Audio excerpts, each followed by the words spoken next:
రీసెంట్గా ఒక సంఘటన జరిగిందండి. పూర్తిగా వినిన తర్వాత మీ అభిప్రాయాన్ని కామెంట్ చేయండి.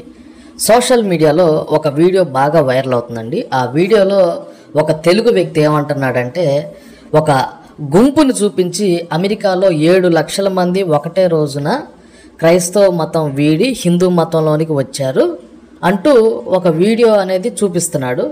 అతను ఏం చెప్తున్నాడంటే, అమెరికా దేశంలో ఒకటేసారి 7 లక్షల మంది క్రైస్తవులంట క్రిస్టియానిటీ వదిలి హిందూ మతంలోనికి వచ్చారంట.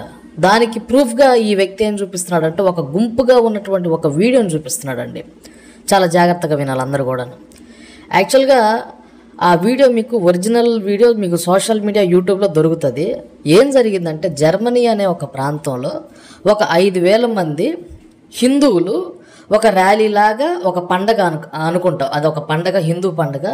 ఒక 5,000 మంది 10,000 మంది ర్యాలీ చేసుకుంటూ వెళ్తుంటే ఆ వీడియోని తీసుకొని కొంతమంది సోషల్ మీడియాలో ఎలా క్రియేట్ చేశారంటే, అమెరికాలో 7 లక్షల మంది క్రిస్టియానిటీని వదిలి హిందూ మతంలోనికి ఒకటే రోజున వచ్చారంట.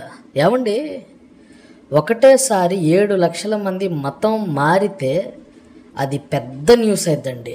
మానవ చరిత్రలో అంబేద్కర్ గారి టైంలో 5 లక్షల మంది హిందూ మతాన్ని వదిలి మతం మారారండి. అది ఏ మతం అనేది కింద కామెంట్ చేయండి. అంబేద్కర్ గారి టైంలో జరిగింది.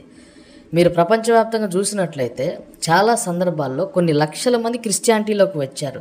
కావాలంటే అది మీకంతా కూడా ఇంటర్నెట్లో దొరుకుతుంది. కానీ అమెరికా లాంటి దేశాల్లో 7 లక్షల మంది నిజంగా మతం మారితే అది పెద్ద న్యూస్ అయిద్దండి.